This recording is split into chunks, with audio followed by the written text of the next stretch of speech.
ভারতে অবস্থানকারী একটি রাজনৈতিক দলের কর্মীরা আসন্ন জাতীয় সংসদ নির্বাচনে কোনো প্রতিদ্বন্দ্বিতা তৈরি করতে না পারে সেজন্য ভারতীয় সীমান্তরক্ষী বাহিনী বিএসএফ এর সঙ্গে আলোচনা, পতাকা বৈঠক ও সমন্বিত টহল পরিচালনা করছে বিজিপি।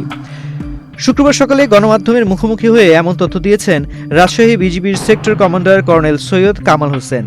তিনি বলেন, এ বিষয়টি নিয়ে বিএসএফ এর সব পর্যায়ের সঙ্গে কথা বলেছি।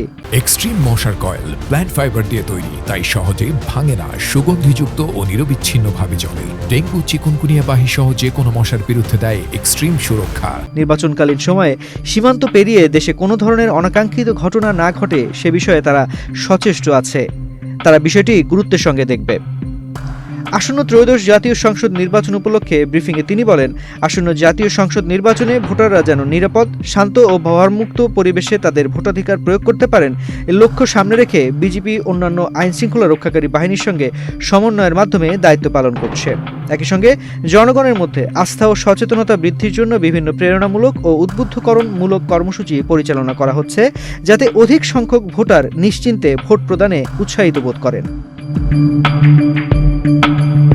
সীমান্তে আমরা যখন আমাদের দায়িত্ব পালন করি, পাশাপাশি আমাদের অপর প্রান্তে যে বিএসএফ বা ভারতীয় বাহিনী আছে তাদের সাথে আমাদের প্রতিদিনই যোগাযোগ হয়। আমরা সমন্বিত পেট্রোল করি, যোগাযোগ করি, পতাকা বৈঠক করি, কোনো যদি ঘটনা থাকে আমরা সেগুলো আলোচনা সাপেক্ষে সমাধান করি। তো ইতিমধ্যে আমরা সকল পর্যায়ে তাদের সাথে কথা বলেছি এবং আমরা কোঅর্ডিনেশন করেছি, সমন্বয় করেছি, যাতে তারাও যাতে নজরদারি রাখে, যাতে আমাদের নির্বাচনকালীন সময়ে কোনো ধরনের অনাকাঙ্ক্ষিত ঘটনা না ঘটে। সেই দিকে কিন্তু আমাদের বিএসএফ বাহিনীও সেক্ষেত্রে প্রয়োজনীয় ব্যবস্থা গ্রহণ করবে বলে আমাদেরকে আশ্বস্ত করেছেন।